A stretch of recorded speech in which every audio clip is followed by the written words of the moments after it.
अगर इस वीडियो में इस रण क्षेत्र में साथियों एंट्री कर ली है तो इस रण क्षेत्र को जीत कर जाइएगा, अपने एग्जाम को पूरी तरीके से फतेह करके जाइएगा। तो पहला सवाल आपकी स्क्रीन पर है, पूछा जा रहा है कि बिना विचारे किया गया विश्वास, यानी कि बिना सोचे समझे किया गया विश्वास को क्या कहा जाता है? अंधविश्वास कहा जाता है, जिनका आंसर ऑप्शन नंबर सी मैं कहूंगा बिल्कुल करेक्ट है। अगला देखिए, कह रही कि न्यून शब्द का विलोम क्या होगा? क्या पूछा जा रहा है, न्यून का विलोम क्या होगा? देखिए अगर आपसे साथियों थोड़े का विलोम पूछा जाए तो थोड़े का विलोम क्या होता है? थोड़े का विलोम बहुत होता है। अगर अल्प का विलोम पूछा जाए तो अल्प का विलोम क्या होता है साथियों? बहु होता है। और नूतन की अगर बात करें, नूतन का विलोम क्या होता है? पुरातन होता है। लेकिन अगर आपसे न्यून का विलोम पूछा जाए तो अधिक आपको बताना है। क्या बताना है साथियों? अधिक आपको बताना है। उसके बाद देखिए, खाली जगह वाले शब्द एसएससी जीडी आयोग के फेवरेट क्वेश्चन है, समझ लीजिए। और ये कम से कम 2 से 3 सवाल आपसे पूछे जाएंगे खाली जगह के। यानी कि रिक्त स्थान की पूर्ति के लिए सबसे उपयुक्त शब्द का चयन कीजिए। यानी कि यहाँ पर कौन सा शब्द आएगा कि दर्शक की भीड़ बढ़ गई है, या दर्शकों की भीड़ बढ़ गई है, या पाठकों की, पाठक की, या साथियों श्रोता की? तो मैं कहूंगा दर्शकों यहाँ पर आना चाहिए, यानी कि दर्शकों की भीड़ बढ़ गई है। उसके बाद देखिए फिर से खाली जगह वाला सवाल है, कह रहे कि हरे भरे खेत लहराते हुए अत्यंत सुंदर दिखाई दे रहे हैं, या साथियों यहाँ पर लहलहाते होना चाहिए, या फहराते, फहराते तो नहीं होगा, चमचमाते भी नहीं होगा, मैं कहूंगा लहलहाते होना चाहिए। यानी कि हरे भरे खेत लहलहाते हुए अत्यंत सुंदर दिखाई दे रहे हैं, जिनका आंसर ऑप्शन नंबर बी बिल्कुल करेक्ट है। अब उसके बाद देखिए साथियों, वर्तनी की दृष्टि से कौन सा शब्द आपको बिल्कुल सही लग रहा है, मुझे बताइए। देखिए ये आतिशबाजी लिखा हुआ है, जो कि आतिशबाजी होता है, गलत है। ऐतिहासिक यहाँ पर बिल्कुल सही लिखा हुआ, मैं कहूंगा ये वाले वर्ड की स्पेलिंग बिल्कुल सही है, वर्तनी बिल्कुल सही है। आरोह का विलोम क्या होगा, मुझे बताइए। देखिए आरोह की अगर बात करते हैं, सबसे पहले मैं आपको साथियों बतला देता हूँ विरह का मिलन क्या होगा। विरह की अगर बात करें, विरह का मिलन होगा, ठीक है ना। विरह का साथियों मिलन होगा, ये आप सभी लोग याद रखेंगे। लेकिन आरोह का अगर आपसे विलोम पूछा जाए तो अवरोह आपको बता देना है। क्या बता देना है साथियों? अवरोह आपको बता देना है। 2 इंपॉर्टेंट फैक्ट आप लोग ध्यान रखेंगे, एक तो विरह का विलोम मिलन होता है और आरोह का विलोम अवरोह होता है। अगला सवाल कह रहे कि हाथ पैर मारना, ये मुहावरा आपसे बहुत पूछा जाता है, इसका मतलब क्या होता है? झीना झपटी करना, तैराकी करना, लड़ाई करना, या प्रयत्न करना। हाथ पैर मारने को कहा जाता है कोशिश करना, प्रयत्न करना। कहते नहीं भाई कि भाई मेरा रोजगार नहीं लग रहा, कहते भाई कि हाथ पैर मारोगे तो कुछ हाथ में पैसा आएगा, यानी कि प्रयत्न करोगे, कोशिश करोगे तो हाथ में पैसा आएगा। आंसर आपका डी के साथ जाएगा। अगला सवाल देखिए, करके कटु का विलोम क्या है, मुझे बताइए। तो कटु की अगर बात करें साथियों, कटु का विलोम क्या होता है? देखिए अगर करुण का विलोम आपसे पूछा जाए तो आपको क्या बताना है साथियों? निष्ठुर बताना है। क्या बताना है साथियों? निष्ठुर बताना है, ठीक है। ये बात आप लोग ध्यान रखेंगे। पटु की अगर बात करें तो छोटा आ लगा दो और पटु लिख दो, ये इसका विलोम हो जाएगा। ये बात आप लोग ध्यान रखेंगे। कटु की जब हम बात करते हैं तो कटु का विलोम साथियों मधु होता है। क्या होता है? मधु होता है। और क्रूर की अगर बात करें तो आ लगा दो, अक्रूर हो जाएगा इसका विलोम। तो मैं कहूंगा कटु का विलोम मधु और मधु का विलोम कटु होता है, जिनका भी आंसर ऑप्शन नंबर सी के साथ। जिसकी गहराई का पता ना लगे उसके लिए एक शब्द क्या होगा? तो उसको अगाध कहा जाता है। क्या कहा जाता है साथियों? अगाध कहा जाता है, जिसकी गहराई का पता ना चल पाया हो या पता ना चले। चले भाई, उसके बाद एक फिर से खाली जगह से ये समझ लीजिए 2 से 3 सवाल आपके पक्के हैं। अच्छा ये तो कर चुके ना, हरे भरे लहलहाते खेत हुए अत्यंत सुंदर दिखाई देते हैं। उसके बाद देखिए, मुर्गियों के दौड़ने की आवाज कैसी होती है? तो जब मुर्गियां दौड़ती है ना तो पड़ पड़ पड़ पड़ पड़ पड़ ऐसे दौड़ती है, नहीं। धड़ धड़ धड़ धड़ ऐसे दौड़ती है साथियों, नहीं। या मुर्गियां खट खट खट खट ऐसे दौड़ती है, नहीं साथियों। किड़ किड़ किड़ किड़ किड़, आपने सुना होगा मुर्गियों के दौड़ने की आवाज जो आती है ना, वो किड़ किड़ किड़ किड़ किड़ किड़ करके आती है। तो कुल मिला के आपका right answer option number D के साथ जाएगा। अगला सवाल आपकी स्क्रीन पर देखिए, करके कलेजे का टुकड़ा, जैसे कि आप हमारे कलेजे के टुकड़े हो। क्यों? क्योंकि आप हमारे स्टूडेंट हो और ऐसे वैसे स्टूडेंट नहीं साथियों, हर एक क्लास को बारीकी से देखने वाले। मेरी बहुत सारे लोगों से बात होती है, वो कहते हैं कि सर मैं आपकी हर एक क्लास का हर एक सवाल एकदम घोल कर पी जाता हूँ, बहुत बारीकी से, बहुत अच्छे तरीके से उसको समझता हूँ, चाहे वो मैथ हो, चाहे रीजनिंग हो, चाहे जीके जीएस हो, चाहे हिंदी हो। तो मैं उनसे कहता हूँ कि आपका सिलेक्शन पक्का है, कहीं पर लिख दीजिए कि एसएससी जीडी में आपका एक सिलेक्शन पक्का है। तो अगर आप भी चाहते हैं कि आपका सिलेक्शन पक्का हो जाए तो हमारी हर एक क्लास का हर एक सवाल आपके जहनों दिमाग में साथ स्टोर होना चाहिए। पेपर तो आपके लिए पास करना बहुत छोटी सी चीज हो जाएगी। चलिए अब यहाँ पर अगर बात करें कलेजे का टुकड़ा होना, यानी कि बहुत ज्यादा प्रिय होना, अत्यधिक प्रिय होना, आंसर आपका सी के साथ। उसके बाद देखिए इस युग ठीक 12 बजे या इस काल या इस समय, तो यहाँ पर साथियों समय आना चाहिए, इस समय ठीक 12 बजे। उसके बाद देखिए गोचर का साथियों विलोम क्या होगा, तो गोचर का विलोम क्या हो जाएगा, अगोचर हो जाएगा, आंसर आपका सी के साथ जाएगा। अर्वाचीन का विलोम अगर आपसे पूछा जाए तो अर्वाचीन का विलोम क्या होता है, प्राचीन होता है। क्या होता है साथियों, देखिए पुराना का विलोम क्या हो जाएगा, नया हो जाएगा, ठीक है ना। पुरातन का विलोम मैंने आपको बताया था, पुरातन का विलोम साथियों नूतन हो जाएगा, क्या हो जाएगा, नूतन हो जाएगा। और प्राचीन का विलोम अर्वाचीन हो जाएगा। नेक्स्ट नंबर का सवाल है, कह रहे हैं कि अब यहाँ पर अगर बात करें, इसको बहुत ध्यान से देखिएगा, कहा जा रहा है कि दिए गए वाक्य का वो भाग ज्ञात करें जिसमें कोई त्रुटि है, यदि कोई त्रुटि नहीं है तो कोई त्रुटि नहीं है वाले ऑप्शन को चुनिए। यहां से सवाल शुरू हो गया है कि दिल्ली की जामा मस्जिद विश्व ऐतिहासिक धरोहर में सम्मिलित हुए हैं। तो यहाँ पर गलती कहां पर है साथियों, मुझे बताइए। देखिए गलती की अगर बात करें साथियों, हुए हैं नहीं होना चाहिए, यहाँ पर हुई है होना चाहिए। क्या होना चाहिए साथियों, हुई है होना चाहिए, यानी कि दिल्ली की जामा मस्जिद विश्व ऐतिहासिक धरोहर में सम्मिलित हुई है। तो यहाँ पर ये आना चाहिए। दिक्कत कहाँ पर है, 3 वाले में, तो 3 कहाँ पर लिखा, ऑप्शन नंबर सी में लिखा हुआ है। उसके बाद देखिए वह जिसकी दृष्टि दूर तक जाए उसको क्या कहा जाता है, उसको दूरदर्शी कहा जाता है। जिसकी दृष्टि दूर तक जाए उसको दूरदर्शी कहा जाएगा। उसके बाद देखिए नेक्स्ट नंबर का साथियों सवाल है आपके स्क्रीन पर, देखिए सवाल को और बताइए कि मुहावरा है पट्टी पढ़ाना। कहते नहीं भाई कि तुमने तो पट्टी पढ़ा दी उसको, यानी कि संबंध खत्म करना, सहारा लेना, व्यर्थ बदनाम करना, बुरी सलाह देना। बिल्कुल साथियों, बुरी सलाह देने को ही कहा जाता है पट्टी पढ़ाना। अगला सवाल देखिए प्रमोद का आपसे पूछा जा रहा है कि प्रमोद किसका पर्यायवाची है साथियों, मुझे बताइए।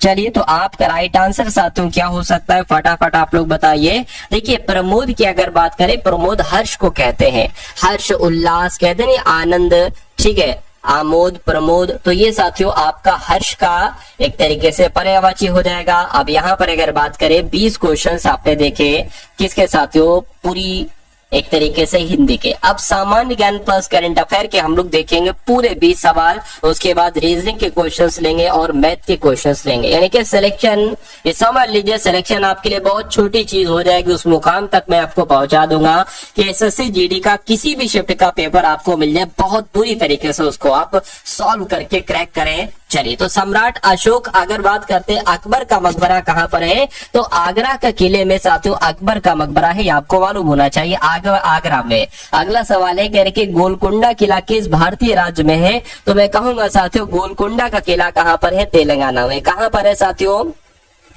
गोलकुंडा के किले की अगर बात करते हैं तो ये साथियों तेलंगाना में। अगर आपसे पूछ लिया जाए कुंभलगढ़ का किला कहां पर है, क्या साथियों, ठीक है ना, यम्मा है, इसको क्या समझिएगा, यम्मा है साथियों, ठीक है। तो कुंभलगढ़ की अगर बात करते इसका किला कहां पर है, इसका किला साथियों राजस्थान में। कहां पर है साथियों, इसका किला राजस्थान में है। आगरा का किला कहां पर है, आगरा में है। और गोलकुंडा का किला अभी मैंने आपको बता दिया साथियों तेलंगाना में है। एक और पूछा जाता है साथियों मेहरानगढ़ का किला कहां पर है, तो ये भी राजस्थान में है। उसके बाद देखिए कह रहे कि निम्नलिखित मस्जिदों में से किसका निर्माण मुगल सम्राट शाहजहां के द्वारा करवाया गया था, तो जो दिल्ली की जामा मस्जिद है इसका निर्माण किसने करवाया था साथियों, शाहजहां के द्वारा ही करवाया गया था, ठीक है ना। चलिए अगर बात करें कब किया गया था, कब करवाया गया था, 1656 में करवाया गया था, ये भी आपको मालूम होना चाहिए। चलिए अगला सवाल है आपकी स्क्रीन पर, कह रहे कि कब एक बड़ी हलचल हुई जिसने ब्रिटिश साम्राज्य की नींव को हिलाकर रख दिया और इसे अक्सर स्वतंत्रता का पहला युद्ध कहा जाता है? मुझे बताइए किसकी बात चल रही है? 1857 की क्रांति की बात चल रही है? मैं कहूंगा बिल्कुल उसी की बात चल रही है। तो 1857 आपका राइट आंसर हो जाएगा। यानी कि 1857 में एक बड़ी हलचल हुई जिसने ब्रिटिश साम्राज्य की नींव को हिलाकर रख दिया और इसे अक्सर स्वतंत्रता का पहला युद्ध कहा जाता है। उसके बाद देखिए गांधी जी ने किस एक्ट या किस अधिनियम के खिलाफ लड़ने और सत्याग्रह शुरू करने का फैसला किया था? तो मैं कहूंगा साथियों 1919 में जो रॉलेट एक्ट आया था, जिसको काला कानून कहा जाता था। काला बेवजह साथियों गिरफ्तार कर लिया जाता था इसमें भारतीयों को, ठीक है, काला कानून कहा जाता था। इसके खिलाफ उतरे थे, ठीक है, इसके खिलाफ लड़ने के लिए उतरे थे गांधी जी। तो आंसर आपका ऑप्शन नंबर ए के साथ जाएगा। रॉलेट एक्ट 1919 में इनमें से किसे शामिल किया गया था? तो किसे शामिल किया गया था? भारतीय वस्तुओं पर प्रतिबंध लगाने वाले को, सुनवाई के बिना अनिश्चितकालीन हिरासत एवं प्रेस की सेंसरशिप। बिल्कुल साथियों, सुनवाई के बिना ही अनिश्चितकालीन हिरासत में किसी भी व्यक्ति को लिया जा सकता था और प्रेस की सेंसरशिप थी। तो मैं कहूंगा ये आपका सबसे सही जवाब है। ऐसा कुछ नहीं था, गोलीबारी लाठीचार्ज ये भी नहीं था, ठीक है, और कर से संबंधित भी ये नहीं था। उसके बाद देखिए ब्रिटिश भारत के किस वायसराय ने भारतीय सांख्यिकी सर्वेक्षण करवाया था? तो अगर आपसे ये सवाल पूछा जाए तो आपको लॉर्ड मेयो बता देना है। क्यों? क्योंकि ब्रिटिश भारत के लॉर्ड मेयो जो थे ना, लॉर्ड मेयो वायसराय थे, इन्होंने भारतीय सांख्यिकी सर्वेक्षण कराया था। पूछा जाएगा भारतीय सांख्यिकी सर्वेक्षण किसने कराया था? तो लॉर्ड मेयो ने करवाया था। उसके बाद देखिए कह रहे कि 1793 में स्थायी बंदोबस्त लागू होने के समय बंगाल का गवर्नर जनरल कौन था? तो उस समय साथियों चार्ल्स कॉर्नवालिस थे। कौन थे बंगाल के गवर्नर जनरल? यानी कि 1793 में स्थायी बंदोबस्ती लागू होने के समय बंगाल के गवर्नर जनरल कौन थे? तो चार्ल्स कॉर्नवालिस थे। उसके बाद देखिए भारत के संविधान में जो भाईचारे की भावना है ये किस देश से ली गई? आपको पता होगा अलग अलग चीजें अलग अलग देशों के संविधान से ली गई हैं, इसलिए भारत का संविधान सबसे बड़ा लिखित संविधान है, ठीक है। तो अगर आपसे पूछे कि भाईचारे की भावना किस देश से प्रेरित है, तो मैं कहूंगा फ्रांस के संविधान से प्रेरित है। राइट आंसर आपका ऑप्शन नंबर सी के साथ जाएगा। भारतीय संविधान में शामिल नीति निर्देशक तत्वों की अवधारणा किस देश के संविधान से ली गई है? तो मैं कहूंगा जो नीति निर्देशक तत्व है ना, ये आयरलैंड के संविधान से लिए गए। कौन से देश के संविधान से? आयरलैंड के संविधान से लिए गए हैं। आप लोग मालूम होना चाहिए। भारतीय सुरक्षा बल के सर्वोच्च कमांडर कौन है? मुझे बताइए। तो यहाँ पर अगर बात करते हैं साथियों, देखिए जो भारतीय सुरक्षा बल के कमांडर है ये आपसे यहाँ पर पूछा जा रहा है। देखिए और मुझे बताइए कौन है। तो देखिए राष्ट्रपति होते हैं। कौन होते हैं? राष्ट्रपति होते हैं साथियों, ठीक है ना। तो इस समय कौन है साथियों राष्ट्रपति? द्रौपदी मुर्मू जी है। द्रौपदी मुर्मू जी है। तो मैं कहूंगा साथियों द्रौपदी मुर्मू जी यहाँ पर नहीं है, लेकिन आपका राइट आंसर मैंने आपको बता दिया, क्योंकि भारतीय सुरक्षा बल के सर्वोच्च कमांडर राष्ट्रपति होते हैं। नेक्स्ट नंबर का सवाल है, कह रहे कि भारत का प्रथम मुख्य चुनाव आयुक्त कौन है? मुझे बताइए। चलिए आपसे पूछा जा रहा है साथियों, प्रथम की बात की गई तो सुकुमार सेन आपको लगा देना है। यानी कि भारत के जो पहले मुख्य चुनाव आयुक्त थे वो कौन थे? वो सुकुमार सेन थे। अगला सवाल है आपके स्क्रीन पर साथियों, देखिए और बता दीजिए कि आपका यहाँ पर साथियों सही जवाब क्या हो सकता है। चलिए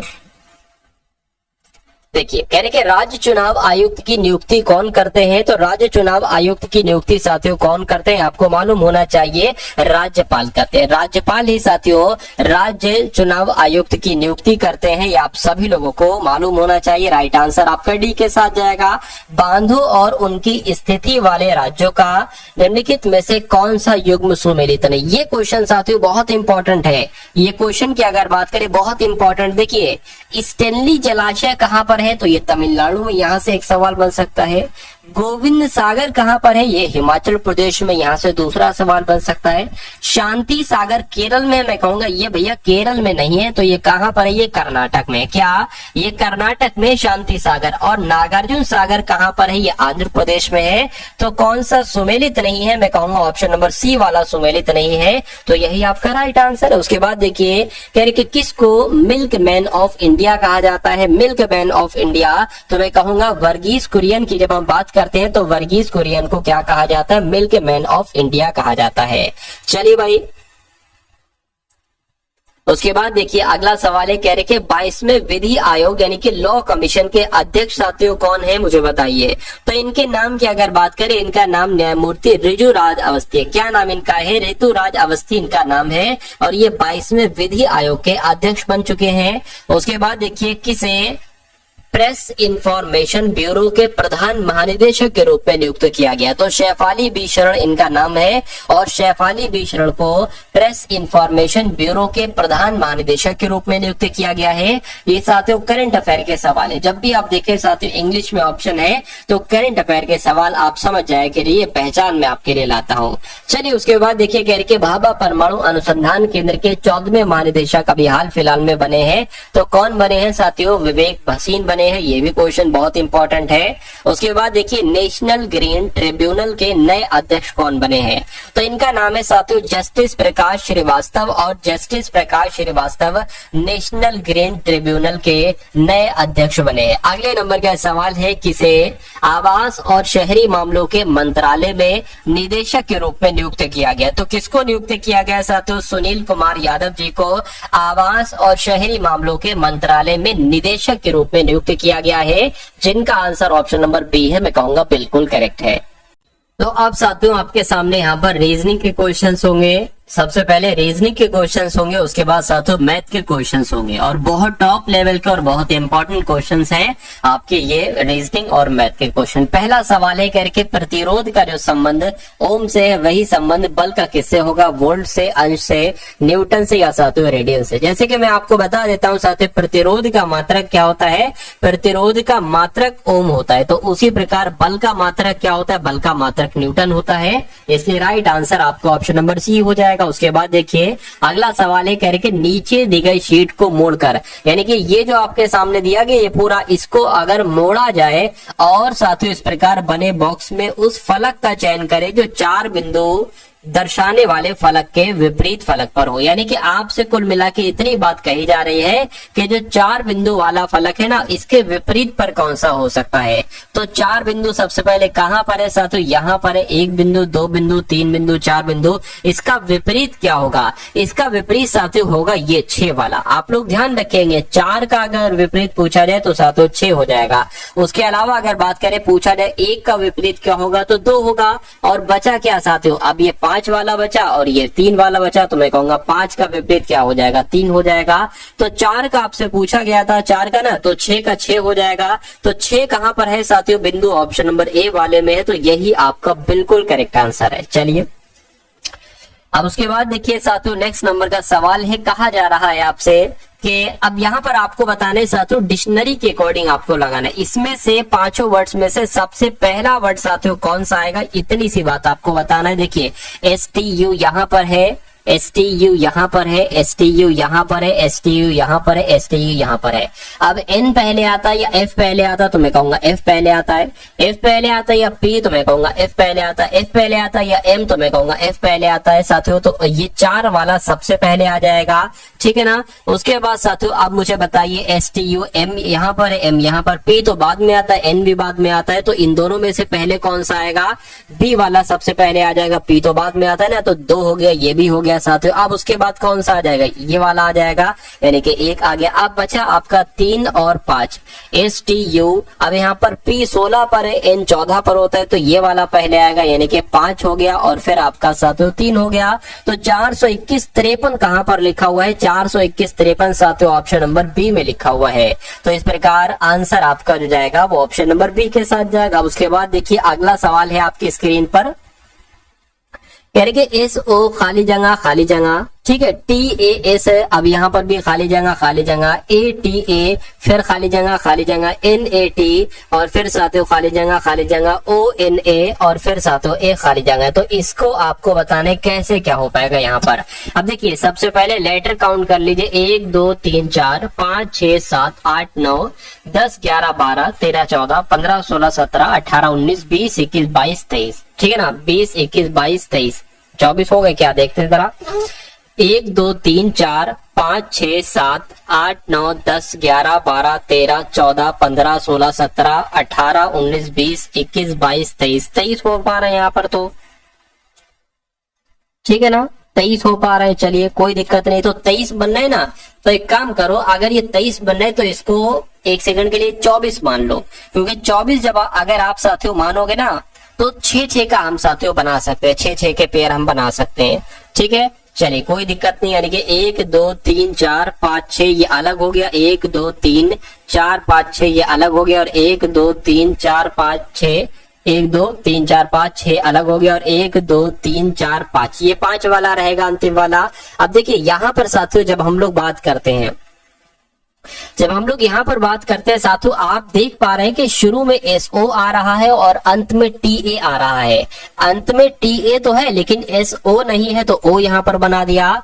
आप यहाँ पर देख पा रहे हैं साथियों, क्या अंत में TA आ रहा है, तो T तो है लेकिन A नहीं है, तो A बना दिया। और शुरू में क्या आ रहा है, तो SO आ रहा है। अब हमको पूरा मिल गया SONA TA, तो SONA।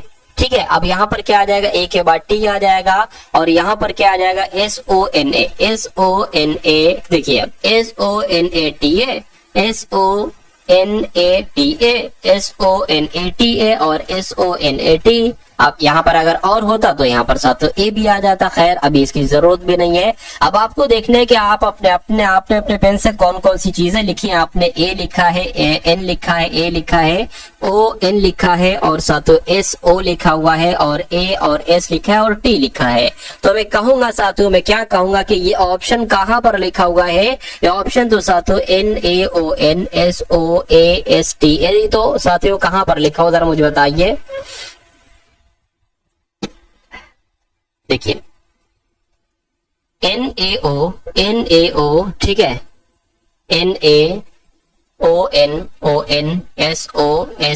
अब ये वाला नहीं होगा, ये वाला भी नहीं होगा, ये वाला साथियों लग रहा है, ठीक है ना, ये वाला लग रहा है साथियों। बस क्या यहाँ पर अगर साथियों हम लोग बात करें NAO और NSO और AST। अब यहाँ पर अच्छा यहाँ पर A नहीं आ पा रहा है, लेकिन यहाँ पर A एक्स्ट्रा आ रहा है, तो मेरे हिसाब से साथियों यहाँ पर भी एक खाली जगह होगी, हो सकता हम लोग लिख ना पाए हो। तो यहाँ पर A मैंने आपको बताया था, इसलिए यहीं पर तुम्हें कंफ्यूजन, ये A एक्स्ट्रा क्यों आ रहा है, तो सवाल में साथियों दिक्कत थी, इसलिए थोड़ा सा आंसर चेंज आ रहा था, लेकिन कोई दिक्कत नहीं है साथियों। आंसर अगर आपका है ऑप्शन नंबर किसके साथ, C के साथ, तो मैं कहूंगा बिल्कुल करेक्ट है। अगला सवाल आपके स्क्रीन पर नंबर सीरीज वाला साथियों, ये कॉन्सेप्ट आपसे जरूर पूछा जाएगा। देखिए कह रहे कि सबसे पहले 7 है, उसके बाद 11 आ गया, उसके बाद 16 आ गया, उसके बाद 22 आ गया, उसके बाद आपको बताने के कौन सा नंबर आएगा, और उसके बाद 37 ही आना चाहिए, और फिर 46 आना चाहिए। तो यहाँ पर साथियों क्या लॉजिक लगा है, चेक करिए और मुझे बताइए। देखिए सिंपल सी बात है कि 7 से 11 हुआ है, यानी कि 4 बड़ा है, 11 से 16 हुआ है तो 5 बड़ा है, और 16 से 22 हुआ है तो 6 बड़ा है। अरे भाई 4 बड़ा, 5 बड़ा, 6 बड़ा, तो जाहिर सी बात है यहाँ पर 7 ही पड़ेगा। और 22 और 7 कितना होता है, 22 और 7 29 होता है। अब एक बार आंसर को कंफर्म कराने के लिए 29 में 8 जोड़िए क्या 37 ही होता है, मैं कहूंगा बिल्कुल। 37 में 9 जोड़ी क्या 46 होता है, मैं कहूंगा बिल्कुल। तो मैं कहूंगा आंसर हमारा 29 के साथ जाएगा, 29 के साथ जाएगा। नेक्स्ट नंबर का सवाल है आपके स्क्रीन पर, साथियों देखिए इस सवाल को और मुझे बता दीजिए कि आपका राइट आंसर क्या हो सकता है। चलिए बहुत शानदार क्वेश्चन है, कह रहे कि राजपाल और रामपाल 2 भाई हैं। अब जैसे जैसे सवाल कह रहा है वैसे वैसे साथियों आप उसको करते जाइए, ठीक है ना, जैसे जैसे ये सवाल कह रहा है। कह रहे कि कहा जा रहा है कि साथियों राजपाल और रामपाल भाई हैं, तो हम इतना काम कर लेते हैं सबसे पहले क्या कि ये जो राजपाल हो गए, कौन हो गए साथियों, ये जो राजपाल हो गए और रामपाल हो गए, ये दोनों आपस में कौन है, ये दोनों आपस में भैया भैया हैं। ठीक है, कह रहे कि सुनीता राजपाल की भाभी है, यानी कि राजपाल की भाभी कौन है, सुनीता है। तो भैया राजपाल की भाभी जब सुनीता है तो मैं कहूंगा रामपाल की ये पत्नी होंगी। क्या होंगी साथियों, रामपाल की ये पत्नी होंगी। तो रामपाल पति, सुनीता पत्नी, और राजपाल रामपाल के भाई हो गए। उसके बाद कहने के रघुवीर सुनीता के पिता हैं, यानी कि सुनीता के पिता कौन है साथियों, रघु भाई है। क्या रघुवीर की अगर बात करते हैं तो ये सुनीता के पिता हो गए। इतनी बात साथियों क्लियर हो गई बिल्कुल। उसके बाद कह रहे हैं कि रघुवीर सुनीता के पिता है। सुनीता विक्रम की इकलौती बहन है। सुनीता जो है ना ये विक्रम की इकलौती बहन है। तो साथियों विक्रम इसके कौन हो जाएंगे, विक्रम इसके भाई हो जाएंगे। यानी कि रघुवीर के 2 बच्चे हैं, एक सुनीता है और एक विक्रम है। और सुनीता के पति है रामपाल और रामपाल का भाई है राजपाल। इतनी बात क्लियर है बिल्कुल। उसके बाद कह रहे कि हर्ष सुनीता का इकलौता पुत्र है, यानी कि हर्ष सुनीता का इकलौता पुत्र है, यानी कि इन दोनों का बच्चा क्या है, हर्ष है। सुनीता का रामपाल का बेटा कौन है, हर्ष है। उसके बाद क्या कहा यार, रामपाल का हर्ष से क्या संबंध है, यानी कि ठीक है, हर्ष क्या कहेगा रामपाल को, भैया हर्ष क्या कहेगा रामपाल को, पिताजी कहेगा। क्या कहेगा साथियों, पिताजी कहेगा। तो पिताजी कहां पर लिखा हुआ है, ऑप्शन नंबर ए में लिखा हुआ है। तो ये आपका साथियों बिल्कुल करेक्ट आंसर हो जाएगा। अब उसके बाद देखिए अगला सवाल है आपके सामने साथियों, यहाँ पर कथन है और आपके सामने निष्कर्ष है। 2 कथन है और निष्कर्ष कितने हैं, 3 है। आपको कथन को पढ़ के बताना है कि कौन कौन से निष्कर्ष सही है, कौन कौन से निष्कर्ष गलत है। कहा जा रहा है कि कुछ चम्मच प्लेट है, तो मान लेते हैं साथियों ये क्या हो गए, ये आपके चम्मच हो गए। और कुछ चम्मच, मान लेते इतने चम्मच क्या हो गए, इतने चम्मच साथियों प्लेट हो गए। ठीक है, कह रहे कि कुछ प्लेट गिलास है, मान लीजिए इतने प्लेट क्या हो गए साथियों, इतने प्लेट आपके गिलास हो गए, तो इतने प्लेट गिलास मान लिए। अब निष्कर्ष को पढ़िए और बताइए कौन सा सही है, कौन सा गलत है। कह रहे कि कोई भी गिलास चम्मच नहीं है, कोई भी गिलास चम्मच नहीं है। ठीक है, उसके बाद कह रहे कि कोई भी प्लेट चम्मच नहीं है, कोई भी प्लेट चम्मच नहीं है भाई, कोई भी, कुछ प्लेट है, इतनी प्लेटें चम्मच है। और कह रहे इसमें कह रहे नहीं है, तो ये तो गलत हो जाएगा।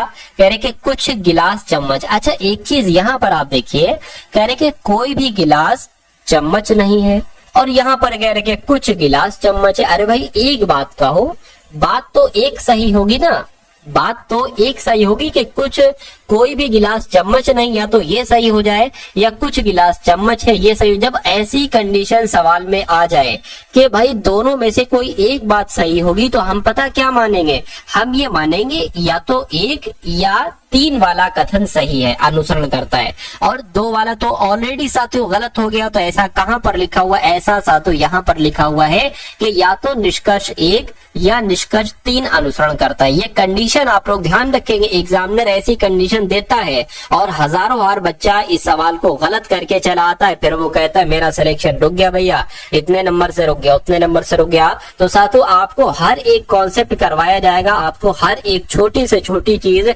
बड़ी से बड़ी चीज करवाई जाएगी जो आपके एग्जाम में आपसे पूछी जाती है। बस आपको भरोसे से साथियों जितना समय बचा है उतना समय साथियों एग्जाम में आप लोगों को देना है। मैं कहूंगा पेपर आपका बहुत शानदार होगा। 4 अक्षर समूह दिए गए हैं जिनमें से 3 किसी तरह से समान है, यानी कि 3 ऑप्शन में एक लॉजिक लगा है, 3 बिल्कुल समान है और एक उनमें से असंगत है, एक बिल्कुल अलग है। उस असंगत ऑप्शन को साथियों आपको चुनना है, बस इतना सा काम आपको करना है। देखिए ये सवाल आता है और ये सवाल कैसे किया जाता है मैं आपको बतला देता हूँ। जैसे कि D 4 पर आता है करने का तरीका, E 5 पर आता है, O 15 पर आता है, M 13 पर आता है। उस प्रकार साथियों G जो है ना 10 पर आता है, K 11 पर आता है, U 21 पर आता है, S 19 पर आता है। P की अगर बात करें P 16 पर आता है, Q 17 पर आता है, Z 26 पर आता है और Y 25 पर आता है। उसी प्रकार अगर बात करें L 12 पर आता है, M 13 पर, W 23 पर आता है और U आपका 21 पर आता है। इतनी बात क्लियर है, बिल्कुल क्लियर है। अब आप देख रहे होंगे साथियों, देखिए 13 से 15 हुआ 2 घटाया गया, 19 से 21 हुआ 2 घटाया गया, 25 से 26 हुआ 1 घटाया गया और 21 से 23 हुआ 2 घटाया गया। देखिए इनमें तो एक लॉजिक लगा, लेकिन इसमें साथियों अलग लॉजिक लगा। तो मैं कहूंगा गलत कौन सा होगा, सॉरी असंगत कौन सा होगा, ऑप्शन नंबर बी वाला होगा। सबसे विषम, सबसे भिन्न कौन सा होगा, ऑप्शन नंबर बी वाला होगा और यही आपका बिल्कुल करेक्ट आंसर है। उसके बाद देखिए करके उस आकृति का चयन करें जिसमें दी गई आकृति अंतर्निहित है, आकृतियों घुमाने की अनुमति नहीं है। यानी कि यहाँ पर आपको इतना काम करना है कि ये जो चीज आपको दिख रही है ना, ये किसके अंदर है, ये क्या इस वाले चित्र के अंतर्गत है या इसमें साथियों कहीं पर है, या ये चीज इसमें कहीं पर है या इसमें कहीं पर है, मुझे बताइए। मतलब ऐसा नहीं, घुमाने की वजह नहीं है साथियों। अब देखिए मान लीजिए साथियों कि जैसे कि ये जो बनी हुई है ये ऐसे करके जो बनी हुई, मान लीजिए साथियों अगर हम इसको माने कि ये भैया ऐसे है तो ये ऐसे आई है, ठीक है ना, ये ऐसे आई लेकिन ये कहीं ऐसे नहीं गई है, तो ये ऑप्शन नहीं हो सकता।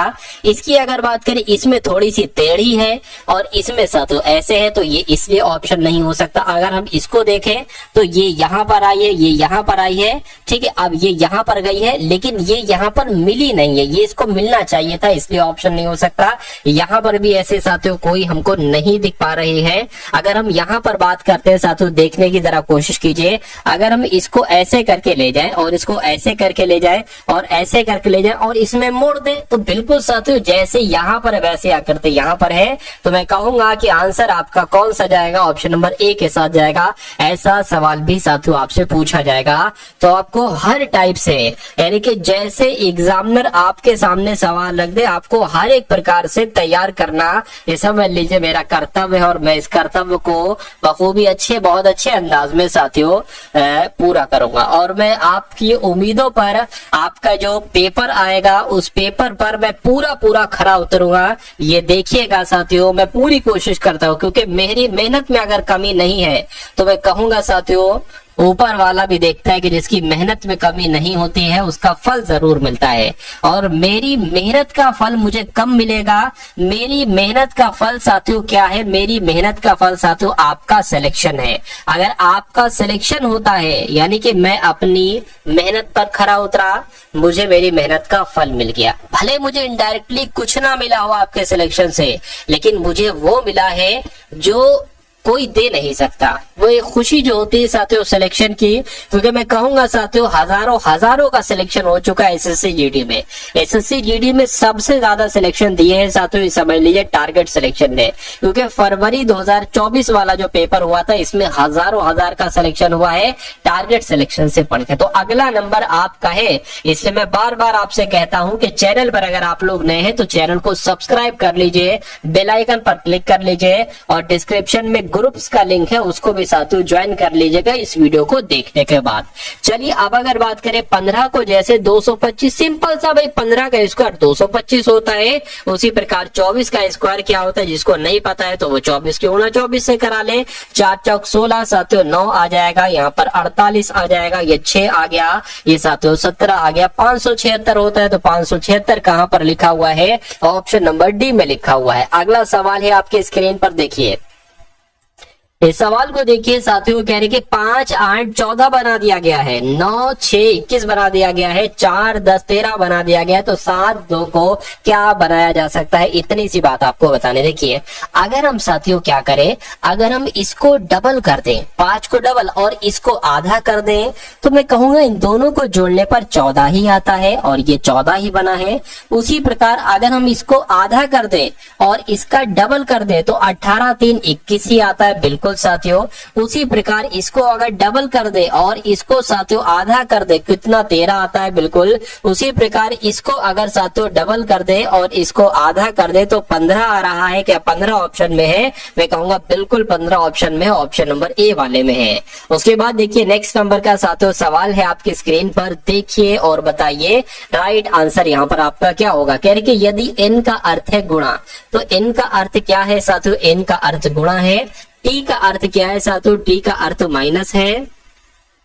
एम की अगर बात करें, एम का अर्थ क्या है साथियों? एम का अर्थ भाग है। और बचा ए का अर्थ क्या हो जाएगा साथियों? सिंपल सी बात है, ए का अर्थ क्या है यहाँ पर कहा गया है बराबर है। आर का अर्थ क्या है साथियों? आर देखिए माइनस तो आ गया है ना, ठीक है।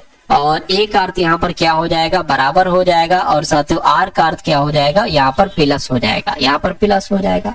तो इतनी चीजें आपको दे गई हैं। अब आपसे कहा यह जा रहा है, बहुत ध्यान से देखिएगा, देखिए बहुत ध्यान से देखिए, कह रहे कि अब यहाँ पर इसको सॉल्व करिए, मुझे बताइए राइट आंसर आपका यहाँ पर किस ऑप्शन के साथ जाएगा। अगर हम बात करते हैं यहाँ पर, देखिए इस टाइप के ऑप्शन में जब आपको सारे ऑप्शन चेक करना हो तो मैं कहूंगा सबसे अंत से आप शुरू करिए, आंसर आपको जल्दी मिलेगा।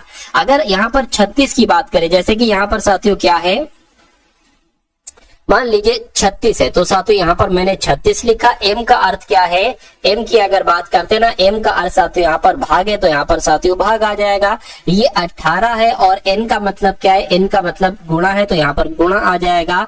36 आ गया। आर का मतलब क्या है? आर का मतलब प्लस है। 18 आ गया। टी की अगर बात करें, टी का मतलब माइनस है। 36 आ गया। ए की अगर बात करें, ए का मतलब साथियों बराबर है और 54 है, यानी कि इन सबको आपको कैलकुलेट करना है और अंत में 54 आना चाहिए, इतनी सी बात आपसे कही जा रही है।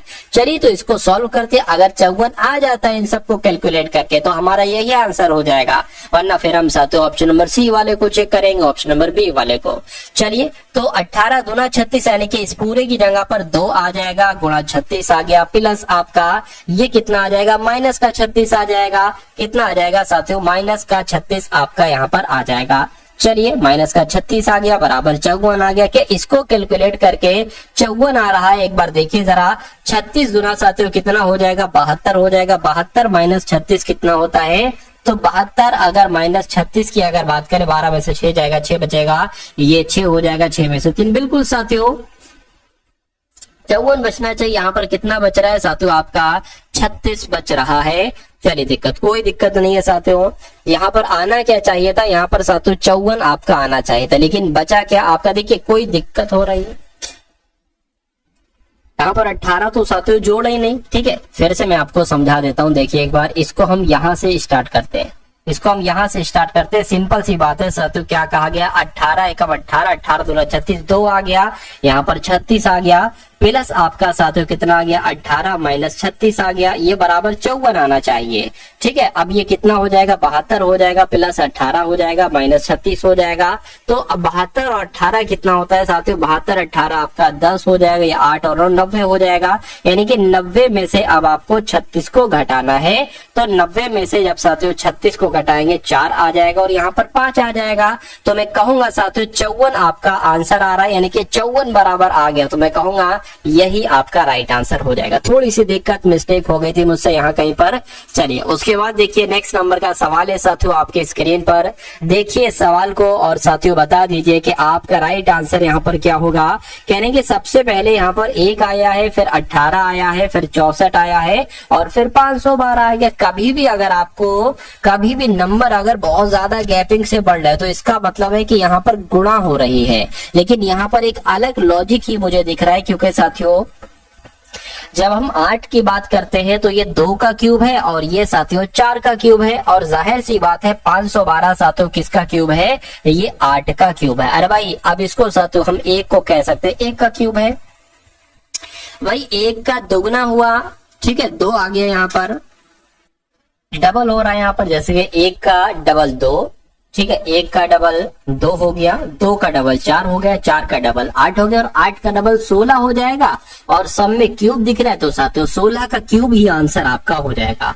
ठीक है ना, तो 16 का क्यूब अगर बात करें, 16 का स्क्वायर तो 256 होता है। यानी कि आपको करना ये 16 गुणा 16 गुणा 16, 16 गुणा 16 तो 256 होता है। इसकी 16 से एक बार और गुणा करा देते हैं साथियों, 6 6 36, 6 5 30 और 33 हो जाएगा, 6 2 12 और साथियों आपका 15 हो जाएगा। अब 2 5 6 यहाँ पर आ जाएगा, 6 आ गया, 9 आ गया, 10 हो गया साथियों, 4096 आपका यहाँ पर आ जाएगा। तो मैं कहूंगा 4096 के ऑप्शन में है, बिल्कुल ऑप्शन में है, ऑप्शन नंबर बी वाले में है।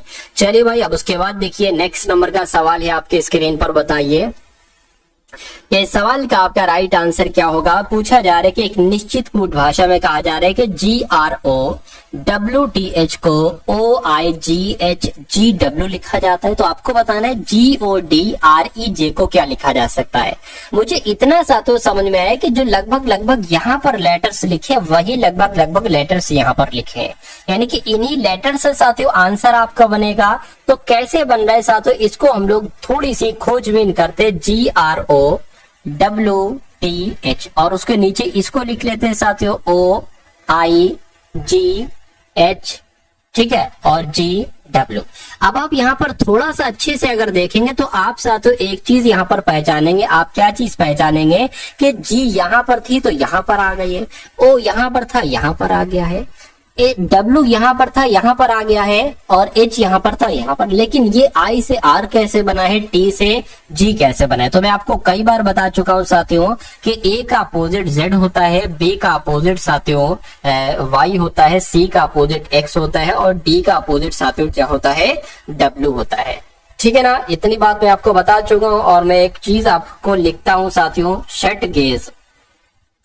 ये इसलिए लिखता हूं क्योंकि एस का अपोजिट होता है एच और एच का अपोजिट होता है एस, आई का अपोजिट होता है आर, आर का अपोजिट होता है आई, और टी का अपोजिट होता है ये क्या है जी, जी है साथियों ये, ठीक है। और ए का अपोजिट जेड, जेड का अपोजिट एच होता है। तो यहाँ पर साथियों आर का अपोजिट क्या है, आर का अपोजिट आई है, तो आर का अपोजिट आई है, यानी कि अपोजिट बना है।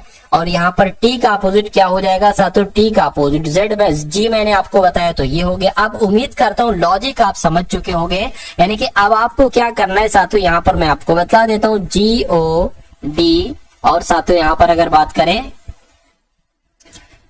बात करें और आर ई जे हो जाएगा। अब आपको करना है साथियों, देखिए ये डी आपका यहाँ पर आ जाएगा, ये जी आपका यहाँ पर आ जाएगा, ओ का अपोजिट क्या होता है, एल होता है, उसी प्रकार जे यहाँ पर आ जाएगा और आर यहाँ पर आ जाएगा। ई का अपोजिट क्या होता है साथियों, एल ओ वी ई, यानी कि एल का अपोजिट ओ का अपोजिट एल, और वी का अपोजिट ई, और ई का अपोजिट वी। तो ई का अपोजिट क्या आ जाएगा साथियों, वी आ जाएगा, और ओ का अपोजिट मैंने आपको बता चुका हूँ एल होता है। तो मैं कहूंगा ये ऑप्शन में कहां पर लिखा हुआ है, D L G J V R कहां पर लिखा हुआ है, तो ऑप्शन नंबर डी में लिखा हुआ है। इस प्रकार जिनका आंसर मेरे आंसर से पहले था, मैं कहूंगा बहुत बढ़िया, वेरी गुड क्लास। अगला सवाल है आपके स्क्रीन पर, कह रहे हैं कि बी ई आर है, ई ए टी है, उसके बाद एच डब्ल्यू वी है, आपको बताने कि उसके बाद 3 लेटर कौन से आएंगे, और उसके बाद एन ओ जेड ही आना चाहिए। क्या आना चाहिए, एन ओ जेड ही आना चाहिए। तो इसमें क्या किया गया, देखिए साथियों,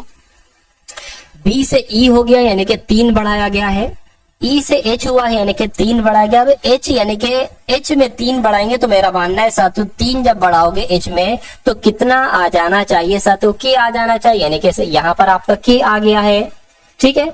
अब ई से यानी कि 5 से ए हुआ है, कितना घटाया गया, 4 घटाया गया। ए से डब्ल्यू हुआ, यहाँ पर 4 घटाया गया है, और जब डब्ल्यू में साथियों 4 घटाएंगे तो मेरे हिसाब से कितना आना चाहिए, एस आ जाना चाहिए। उसके बाद साथियों देखिए के एस कहां पर लिखा हुआ, के एस सिर्फ और सिर्फ ऑप्शन नंबर डी में लिखा हुआ है, ठीक है ना। अब यहाँ पर अगर बात करें, यहाँ पर साथियों 2 बढ़ाया जा रहा है, आप लोग देख पा रहे हैं अंत में। खैर अगले नंबर का सवाल है आपकी स्क्रीन पर, इस सवाल को देखिए बहुत अच्छे तरीके से और मुझे आंसर बता दीजिए कि आपका राइट आंसर आखिर यहाँ पर क्या हो सकता है। बहुत अच्छा सवाल है साथियों ये, ठीक है ना, ये बहुत अच्छा सवाल है। कहा जा रहा है आपसे ये 6 मित्र हैं जो कि उत्तर दिशा की ओर अभिमुख हैं, यानी कि उत्तर दिशा की ओर देख रहे हैं और एक पंक्ति में बैठे हैं। तो सबसे पहले साथियों एक पंक्ति हम बना लेते हैं यहाँ पर कि 1 2 3 4 5 6 लोगों की बैठने की एक पंक्ति मैंने यहाँ पर बना ली।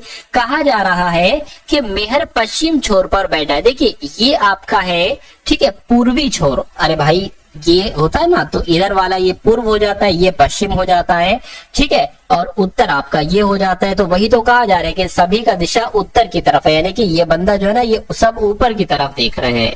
चलिए तो पश्चिमी छोर ये हो जाएगी, यानी कि पश्चिमी छोर ये हो जाएगी। यहाँ पर कौन बैठा है, मेहर बैठा है, ऐसा सवाल में कहा गया है कि मेहर पश्चिमी छोर पर बैठी है। निधि केवल सिया के बाई बैठी। अभी हमें नहीं पता सिया यहाँ बैठी, यहाँ बैठी, यहाँ बैठी है, तो हम कैसे सिया के बाएं निधि को बैठा सकते हैं। तो इसलिए इसको स्किप कर दो, करके अंश और निधि के बीच में 2 व्यक्ति बैठे, अंश और निधि के बीच में 2 व्यक्ति बैठे, ये भी अभी हम नहीं कर सकते, इसलिए इसको छोड़ दो कुछ सेकंड के लिए। गौरव और मेहर के बीच में एक व्यक्ति बैठा है। अब देखिए यहाँ पर मेहर है, कहा गया है कि गौरव और मेहर, तो गौरव यहीं पर ही तो बनेगा साथियों। अरे भाई साफ साफ कहा गया है कि गौरव और मेहर के बीच में एक व्यक्ति बैठा है, तो ठीक है। उसके बाद कह रही है रक्षित अंश के दाईं ओर बैठा है। पूर्व से तीसरे स्थान पर कौन बैठा है, यानी कि इधर से पूछा जा रहा है साथियों पूर्व से तीसरे स्थान पर कौन बैठा है, ठीक है ना।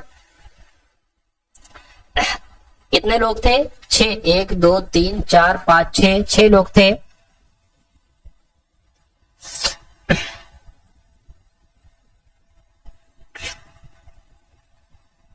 चलिए 1 2 3 यानी कि यहाँ वाला आपसे पूछा जा रहा है 1 2 3 पूर्व से तीसरे नंबर पर, यहाँ पर जो आएगा ना वही आपका आंसर हो जाएगा। खैर आप जरा शुरू से पढ़िए। कह रहे मेहर पश्चिमी छोर पर बैठी है, बैठाल दी। निधि केवल सिया के बाईं ओर बैठी है। अंश और निधि के बीच में 2 व्यक्ति। अब यहाँ पर दिमाग लगाने की जरूरत है, इसमें थोड़ा सा आपको दिमाग लगाएंगे ना समझ जाएंगे। देखिए कह रहे के अंश और निधि के बीच में केवल 2 व्यक्ति बैठे हैं। अब अगर हम साथियों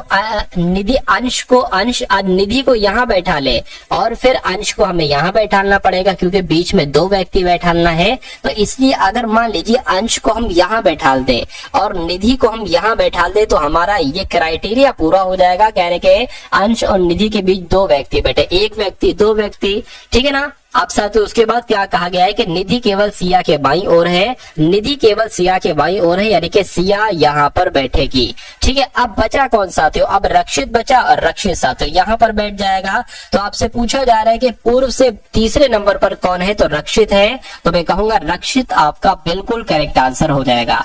चलिए भाई समझ में आया ना ये सवाल आपकी। उसके बाद देख लेते हैं नेक्स्ट नंबर का सवाल है। तो अब आपके सामने मैथ के क्वेश्चन शुरू हो चुके हैं। कौन से क्वेश्चन आपके शुरू हो चुके हैं, मैथ के एकदम टॉप लेवल के सभी इंपॉर्टेंट क्वेश्चन साथियों आपके शुरू हो चुके हैं। चलिए भाई, कहा जा रहा है कि एक वर्ष की शुरुआत में एक शहर की जनसंख्या 8,50,000 थी। पहले वर्ष में जनसंख्या 12% प्रति हजार की दर से वृद्धि हुई। अब यहाँ पर देखिए ये नई चीज आई है, 12% की दर से वृद्धि, ये तो ठीक है, लेकिन ये प्रति हजार का मतलब क्या गया, इसका मतलब मैं आपको बताऊंगा। और कहने के अगले वर्ष में 1% की दर से जनसंख्या में कमी आई है। तो कहने के 2 वर्ष के अंत में जनसंख्या कितनी होगी ज्ञात कीजिए। अभी अगर बात करते हैं साथियों जनसंख्या कितनी है, 8,50,000 है। और कहने के पहले वर्ष में जनसंख्या कितने की दर से वृद्धि होती है, तो साथियों जब ये आ जाए, ठीक है, अगर मान लीजिए ये लिखा होता कि 12% की वृद्धि हो रही है, तो आप क्या करते, 112/100 कर देते, 112% का ना, तो 112/100 कर देते। लेकिन यहाँ पर प्रति हजार कहा गया है, तो आपको इसलिए 1012/1000 नीचे लिखना होगा। बस इतनी बात आप लोग ध्यान रखना, बाकी सवाल में कुछ नहीं है। और उसके बाद कह रहे हैं साथियों कि अगले वर्ष में 1% की कमी आती है, तो 1% की कमी आती है, यानी कि 99/100 आ जाएगा, 99% हो जाएगा। अब इसको आपको कैलकुलेट करना है, 2 जीरो से ये 2 जीरो, इन 3 जीरो से एक काम करिए, इन 2 जीरो से ये 2 जीरो कैंसिल हो जाएंगे, ये 10 है, 5 दूना 10 हो जाएगा। और इसको कट करेंगे साथियों 17 आ जाएगा, ठीक है ना। इसको कट करेंगे इससे तो कितना आ गया साथियों, 5 2 पंजे 10 हो जाएगा, 0 2 छंग 12 हो जाएगा। यानी कि अब आपको 17 गुणा 506 गुणा 99 की गुणा कराना है, और यही आपका क्या हो जाएगा, राइट आंसर हो जाएगा, ठीक है ना। 9 पंजे 45, 9 छंग आपका क्या हो जाएगा, 54, 4 आ गया, 4 सत्ते 28, यानी कि जिसके अंत में 8 आ रहा है वही आपका आंसर हो सकता है। लेकिन इससे तो साथियों हम नहीं राइट आंसर तक पहुंच पाए हैं, तो हम एक काम करते हैं साथियों, गुणा हमें कराना ही होगी। अब या तो आप स्लोली गुणा करा लो, या आप बहुत फास्ट तरीके से आप यहाँ पर गुणा करा सकते हो। चलिए, तो 17 की गुणा 506 से करते हैं, 506 से साथियों 17 की गुणा करते हैं, 6 चंग 36, 6 सत्ते 42 हो जाएगा, 6 पंजे 35 हो जाएगा। अब यहाँ पर 5 0 6 आ गया, यानी कि 2 आ गया, यानी कि 10 आ गया, 6 आ गया, 8 आ गया। अब यहाँ पर साथियों अगर हम लोग बात करें किसकी, अब 99 की गुणा साथियों यहाँ पर कर रहा है, देखिए 9 दूना 18 हो गया, 9 पंजे 45, 9 छंग 54 हो गया, 9 अट्ठे 72 और 5 कितना हो जाएगा साथियों, 77 हो जाएगा। और यहाँ पर भी यही चीज आ जाएगी, 8 1 4 7 और साथियों 7, यानी कि 8 आ गया, 9 आ गया, 5 आ गया, 11 आ गया, 15 आ गया, 8 आ गया। तो ये कहां पर लिखा हुआ है देखिए जरा, 85 15 98, 85 15 98 ऑप्शन नंबर सी में लिखा हुआ है। तो मैं कहूंगा कि यही आपका बिल्कुल करेक्ट आंसर हो जाता है भाई, बहुत बढ़िया, वेरी गुड क्लास। उसके बाद देखिए नेक्स्ट नंबर का सवाल है, कह रहे कि अगर अनुपात P अनुपात Q 2:3 है और Q अनुपात R 3:4 है, तो कह रहे हैं कि साथियों P प्लस Q और अनुपात Q प्लस R क्या होगा। देखिए यहाँ से 2 सवाल पूछे जाते हैं, आपको दिया जाता है सवाल में कि भैया P अनुपात Q 2:3 है, Q अनुपात R 3:4 है, तो मुझे ये बताइए, सवाल में पूछा जाता है तो मुझे ये बताइए P अनुपात Q अनुपात R क्या होगा, यानी कि इसमें क्या क्या नंबर आएंगे। तो इसको करने का तरीका क्या है मैं आपको समझा देता हूँ। P अनुपात Q साथियों कितना है, 2:3 है, और Q अनुपात R कितना है साथियों, 3:4 है। इसको कैसे निकालेंगे साथियों, इसके अनुपात में इसको ऐसे गुणा कर दीजिए। कैसे गुणा कर दीजिए साथियों, ऐसे, यानी कि 2 3 6 जो निकलेगा वो P होगा, 3 तिया 9 जो निकलेगा साथियों 9 क्यू होगा और 3 चौक 12 हो जाएगा, ये आर निकलेगा। तो इन तीनों का अनुपात निकल गया। तो ये सवाल आपसे पूछा जाता है, ये मैंने आपको बता दिया। अब देखिए, अब यहाँ पर सवाल में जो बात की जा रही कह रहे कि पी प्लस क्यू कितना होगा। तो ये और ये जोड़कर कितना हो जाएगा साथियों, पी प्लस क्यू कितना हो जाएगा 6 प्लस 9 और अनुपात क्यू प्लस आर यानी कि 9 प्लस 12।